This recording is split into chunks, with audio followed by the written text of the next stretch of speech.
আসসালামু আলাইকুম সকল শিক্ষার্থীকে স্বাগত জানিয়ে শুরু করছি ম্যাথ ক্লাস। আজকে আমি ম্যাথ ক্লাসে ষষ্ঠ শ্রেণীর গণিতের চতুর্থ অধ্যায় অনুশীলনী 4.3 এর প্রশ্ন নম্বর 40 এই সৃজনশীল অঙ্কটি বা সিকিউটি সহজে সমাধান দেব। তাহলে দেখো এখানে দেওয়া আছে কি একটি খাতার দাম x টাকা, একটি কলমের দাম y টাকা এবং একটি পেন্সিলের দাম z টাকা হলে নম্বর ক 3টি খাতা ও 2টি পেন্সিলের মোট দাম কত। তাহলে দেখো নম্বর ক দেখাচ্ছি। নম্বর ক এখানে খাতা বলেছে একটি খাতার দাম কত, সে তারপর আমরা 3টি খাতার দাম বের করতে পারবো। এখানে 2টি কলমের দাম, তাহলে একটি কলমের দাম কত সেটা লিখে নিই। তাহলে দেওয়া আছে কি সেটা প্রশ্নে দেওয়া আছে। দেখো একটি খাতার দাম, এখানে দেখো কথায় লেখা, আমরা এটা সংখ্যায় লিখব, অর্থাৎ 1 লিখব। 1টি খাতার দাম x টাকা, 1টি খাতার দাম কত x টাকা এবং 1টি কলমের দাম y টাকা, এটা দেওয়া আছে। এরপর দেখো আমরা বের করব 3টি খাতার দাম। এখন লিখি, এখন একটি খাতার দাম x টাকা, একটি খাতার দাম x টাকা। এই দেওয়া আছে না লিখলে সরাসরি আমরা এখান থেকে এভাবে লিখতে পারি। এখানে যেহেতু কথায় লেখা এভাবে লিখব, সংখ্যায় একটি খাতার দাম x টাকা। অতএব কয়টি খাতার দাম বের করতে বলছে? 3টি খাতা, 3টি খাতার দাম। দেখো এখানে লেখা আছে, আমরা কমা চিহ্ন ব্যবহার করি। 3টি খাতার দাম, একটি খাতার দাম যদি x টাকা হয় 3টি খাতার দাম বেশি হবে না কম হবে? অবশ্যই তোমরা বলবে বেশি হবে। এর কারণ হচ্ছে এখানে খাতার পরিমাণ বৃদ্ধি পেয়েছে, সুতরাং দামের পরিমাণও বৃদ্ধি পাবে, সুতরাং বেশি হবে। দামের পরিমাণ বৃদ্ধি পেলে বেশি হয়, অর্থাৎ গুণ হয়। 3 ইন্টু এক্স, বা এটা যদি আমরা গুণ করি 3x, এরপর আছে টাকা। এখানে টাকা লেখা আছে, টাকা লিখে দিলাম। আবার দেখো কি দেওয়া আছে, 2টি কলমের দাম বের করতে বলছে। 3টি খাতা ও 2টি কলমের মোট দাম বলছে। তাহলে 2টি কলমের দাম, একটি কলমের দাম কি এখানে লিখেছি, একটি কলমের দাম। আবার একটি কলমের দাম y টাকা, অর্থাৎ কয়টি কলম? 2টি। 2টি কলমের দাম 2 ইন্টু একটির দাম y টাকা, 2টির দাম বেশি, তাহলে গুণ 2 ইন্টু y বা 2y টাকা, এটা হলো। এখন মোট দাম বলেছে, তাহলে আমরা এভাবে লিখব। অতএব 3টি খাতা ও 2টি কলমের মোট দাম এই পর্যন্ত লিখব। কতর স্থানে এখানে মোট বলেছে, তাহলে কতর স্থানে এটা যোগ হবে। মোট বলেছে, এটার সাথে এটা যোগ হলে তো মোট হয়। দেখো 3টি খাতা ও 2টি কলমের মোট দাম, মোট যেহেতু বলেছে সুতরাং যোগ। এখানে দেখো 3টি খাতার দাম 3x, তাহলে 3x মোট বলেছে সুতরাং যোগ, প্লাস 2y, এই যে 2y এত টাকা। এটা হচ্ছে উত্তর। তাহলে আমরা উত্তর কি লিখব, বা অ্যান্সার 3x প্লাস 2y টাকা। আশা করছি এটি বুঝতে পেরেছো। এরপর দেখো নম্বর খ, দেখো খ নম্বর, এটা হচ্ছে খ নম্বরে দেওয়া আছে কি, এখানে খ নম্বরে আমাদের যা যা বের করতে বলছে এর উপর ভিত্তি করে আমরা এখান থেকে লিখব। এখানে খাতা, পেন্সিল এবং কলম এই 3টিই দেওয়া আছে, সুতরাং এই 3টির দাম লিখতে হবে। এখানে 5টি খাতা, 8টি পেন্সিল এবং 10টি কলমের দাম অনুসারে এখানে একটি খাতার দাম। তাহলে 5টি খাতার দাম বের করতে হলে অবশ্যই একটি খাতার দাম জানতে হবে। তাহলে আমরা লিখি, দেওয়া আছে একটি খাতার দাম। একটি আমরা কথায় বা সংখ্যায় লিখতে পারি, এখানে সংখ্যায় লিখি একটি খাতার দাম। একটি খাতার দাম কত? x টাকা। এরপর কি একটি কলমের দাম y টাকা এবং একটি পেন্সিলের দাম, একটি পেন্সিলের দাম হচ্ছে z টাকা। এখন 5টি খাতার দাম, দেখো একটি খাতার দাম দেওয়া আছে। এখন একটি খাতার দাম x টাকা, অতএব কয়টি খাতার দাম? 5টি। 5টি খাতার দাম বেশি হবে, 5টি খাতার দাম। একটি খাতার দাম x টাকা হলে 5টি খাতার দাম বেশি হয়, সুতরাং এখানে গুণ হবে 5 গুণ x বা 5x টাকা। আবার এখানে কি আর পেন্সিল, তাহলে আমরা একটি পেন্সিলের দাম লিখব, আবার একটি পেন্সিলের দাম জেড টাকা। অতএব এখানে কতটি পেন্সিল? 8টি, অর্থাৎ 8টি পেন্সিলের দাম বেশি হবে, গুণ হবে। এখানে 8 এবং জেড সরাসরি লিখতে পারি, বা 8 ইন্টু জেড বা 8 জেড টাকা। এখন কি দেখো, 10টি কলমের দাম বাদ দিলে, অর্থাৎ একটি কলমের দাম আমরা বের করি, এবং একটি কলমের দাম, একটি কলমের দাম কত? ওয়াই টাকা। অতএব কতটি কলম? 10টি। 10টি কলমের দাম 10 ইন্টু ওয়াই বা 10y টাকা। এরপর কি দেখো, শর্তমতে কি হয়? 5টি খাতা ও 8টি পেন্সিলের মোট দাম। শর্তমতে আমি শর্তমতে লিখেছি, সরাসরি এভাবে লিখতে পারি। মোট বলেছে এখানে 5x প্লাস 8z, এটা হয়। এটা থেকে 10টি কলমের দাম বাদ দিতে বলছে, মাইনাস 10y, এটা হয় শর্তমতে এটা।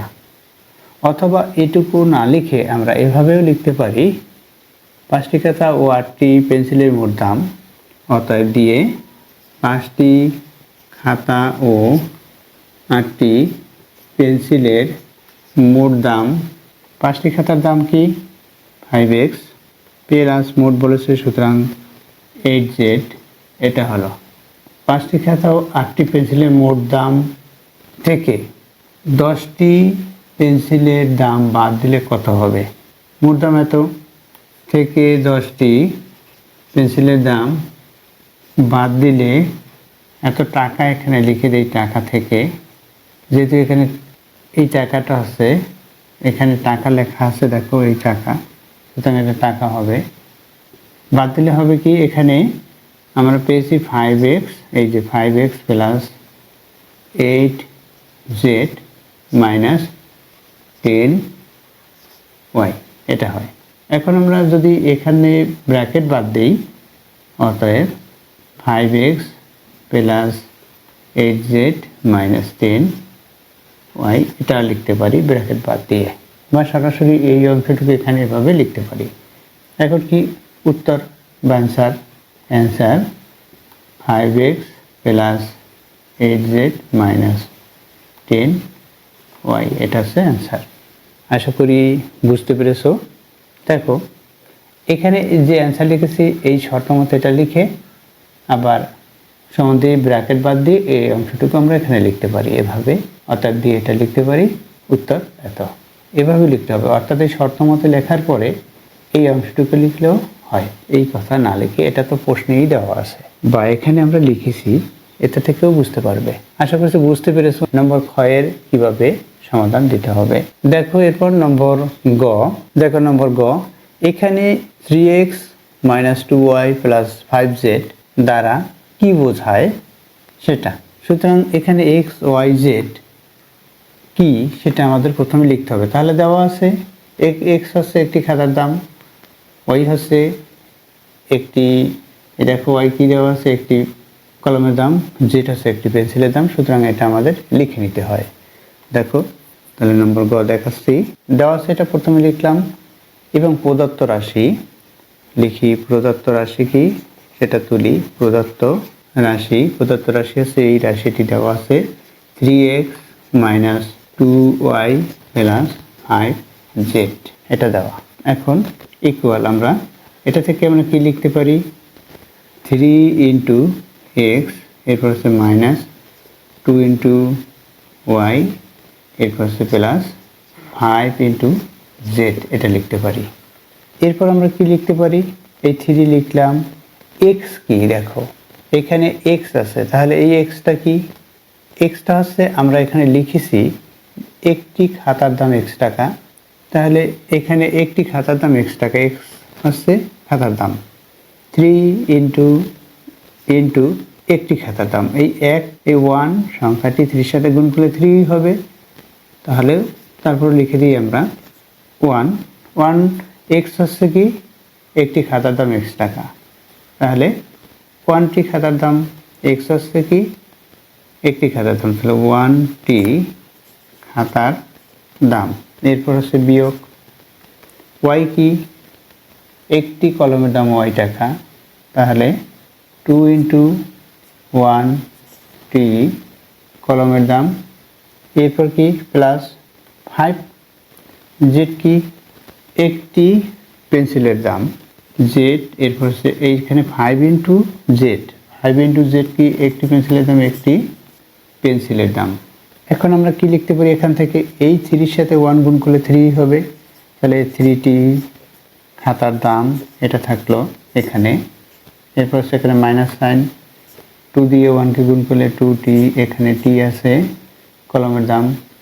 এরপর হচ্ছে প্লাস 5 দিয়ে 1কে গুণ করি, তাহলে 5টি পেন্সিলের দাম। এখন এত দ্বারা কি বোঝায় সেটা বলেছে।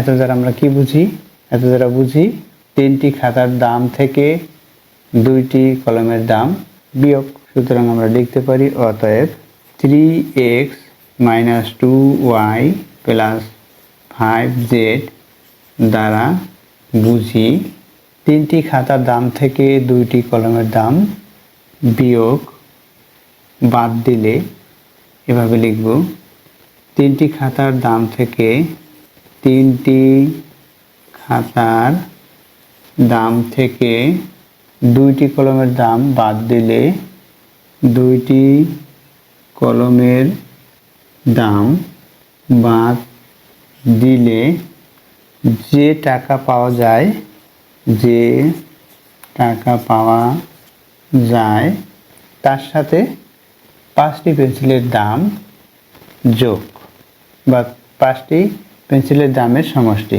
বাদ দিলে যে টাকা পাওয়া যায়, উক্ত যে টাকা হয় উক্ত টাকার সাথে 5টি পেন্সিলের দাম এর সমষ্টি। সেভাবে লিখি, যে টাকা হয় উক্ত টাকার সাথে, উক্ত টাকার সাথে 5টি পেন্সিলের দামের সমষ্টি বা 5টি পেন্সিলের দামের সমষ্টি। অর্থাৎ আমরা এই অংশ থেকে কি বুঝি সেটা আমরা লিখলাম। এরপর কি ওয়াই ও জেড এর সাংখ্যিক সহগ কত সেটার আমরা অ্যান্সার দেব। এরপর দেখো এখানে ওয়াই জেড বলেছে, আমরা এই ওয়াই এবং জেড এর সাংখ্যিক সহগ কত সেটা লিখব। এখান থেকে আমরা বুঝতে পারি 2y, যেহেতু ওয়াই এর সাংখ্যিক সহগ বা সহগ সংখ্যা বা সহগুচ্ছ এভাবে লিখতে পারি। দেখো ওয়াই এর সাংখ্যিক সহগ হচ্ছে এখানে সাংখ্যিক সহগ 2, এখানে সাইন কি মাইনাস সাইন, সুতরাং মাইনাস সাইন দিয়ে লিখতে হবে -2।